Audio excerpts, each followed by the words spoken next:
Hello, welcome to Water Sign Philippines. So, ito yung reading natin for Water Sign, Cancer, Scorpio, and Pisces. Take only what resonates. Para sa mga gustong magpa-personal reading, Jing Tarot Reader, i-search mo na lang siya sa Facebook. Ako, open ako sa personal reading, pero ay, sorry, mali. Ako, hindi pa ako open sa personal reading. Pero kung mag-open ako, i-announce ko yun dun sa aking Facebook page. So, be sure na naka-follow kayo doon. If gusto mo siyang i-check, hindi mo kasi masasearch yung Madam P sa Facebook. So, ang i-search mo is yung hashtag Water Sign Philippines. So, anyway, what do we have here for the sign of water sign? Water sign, Cancer, Scorpio, Pisces. Kunin natin main energy mo. Okay, Six of Swords, and the Ace of Pentacles. Some of you could be moving on right now. Nag-move on ka. There's something here na, wait lang guys. Okay. Maybe there's something na nakakatulong din naman sa'yo makamove on. I can see a new beginning pagdating sa'yo.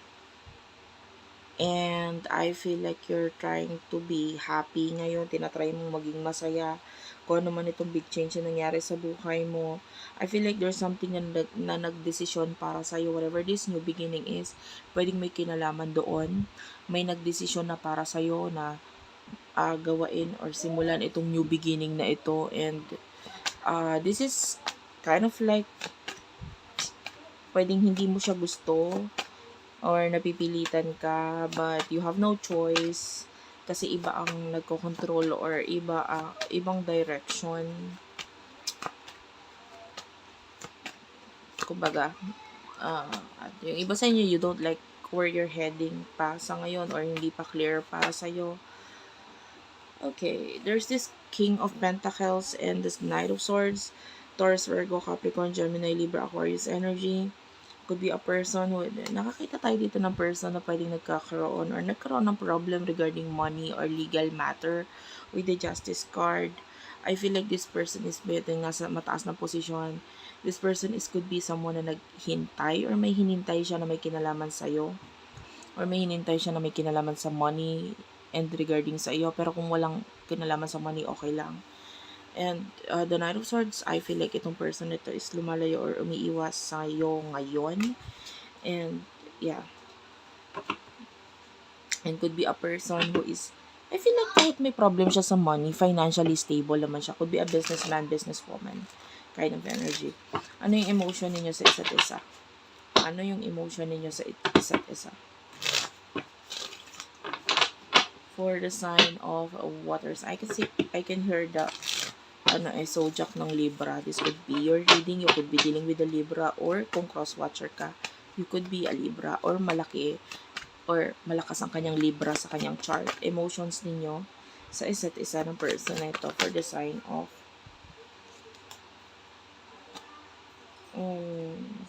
of water sign. King of Cups, I see that you do love this person with the Six of Cups.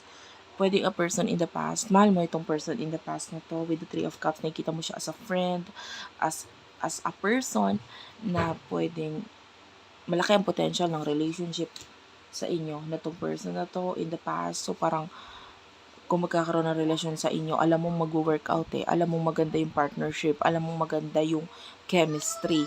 You know that this person is like someone na magugustuhan mo talaga. The Empress is that you are physically attracted dito sa person na ito. Parang no doubt about that. Gusto mo yung lahat sa kanya, especially physical attraction is napakalakas. Okay? And you see this person as someone who is very mature, kakaiba, at saka someone na really maaagaw yung attention mo. Like, pag may mga kasama siyang ibang tao, talagang alam mo sa kanya ka mapapatingin. Okay? Attracted ka talaga dito sa person to physically. So, ano yung emotions ng person na ito for you? And you do love this person. Some of you. This person is looking for something stable, no? Stability. And ang hinahanap niya is the Queen of Pentacles. Someone na magmamatch sa kanya. Magmamatch ng, like, kung ano siya as a person. Could be, kung negosyante, di gusto rin niya someone na makakapareho ko, makakapartner ko pagdating sa business, like that. And this person is looking for someone na may plano. And the Four of Wands, this person wants stable kind of connection. I can hear Taurus. Pwedeng maganda or maitsura talaga tong taong to, and financially stable kasi Taurus is a sign that has something to do with money, material possessions.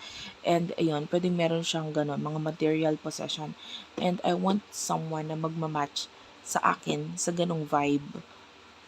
I don't see any emotions pa pagdating sa'yo, but some of you, with the Page of Wands, pwedeng sinabi niya na yung emotions niya through chat, text, email, call in the past. So, yung iba may ganon. Alam mo na kung ano yung emotion na ito dahil sinabi niya na sa'yo noon.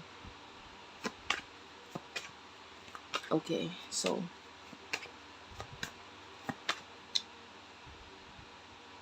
what will happen in the near future sa inyong dalawa?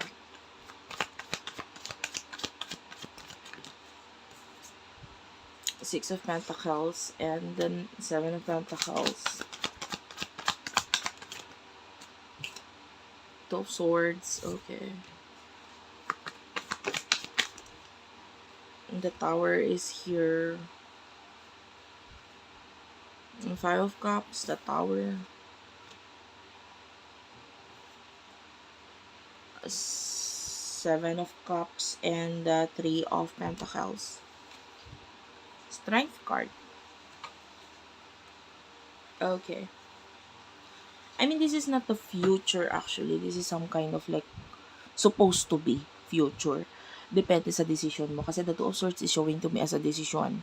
And of course, ikaw ang gagawa ng decision na yon, no? The Five of Cups and Tower, so I can see the possibility of kalungkutan for this person. Something is going to end. So, the Seven of Cups could be something na may kinalaman sa illusion, delusion, illusion, paniniwala din. I mean, I feel like itong person na to may mga paniniwala siya regarding sa connection ninyo or something na akala niya ito yung gusto talaga niya, but Three of Pentacles, I mean, there's a possibility of growth sa inyong dalawa. Like, you can help this person mas ma-achieve yung pangarap niya, mas mai-align yung buhay niya. But, ang tanong is that, makikipagtulungan ka ba? Kasi Six of Pentacles, this is showing us, kailangan ng effort dito. Kailangan makipagtulungan ka. If you really want something to happen sa inyo ng person na to, mag-grow. Financially, especially financially, growth is there. There's a promising growth here with the Six of Pentacles and Seven of Pentacles. Money will grow, no? And nakakita tayo ng, this person is very special sa'yo. So, like, hayaan mo na lang na yung future ang mag-surprise sa kung saan kayo dadalhin ng connection na ito. But, you need to decide. So, may kailangan kang gawing decision. But if you choose something na pwedeng may kinalaman sa ending, I feel like some of you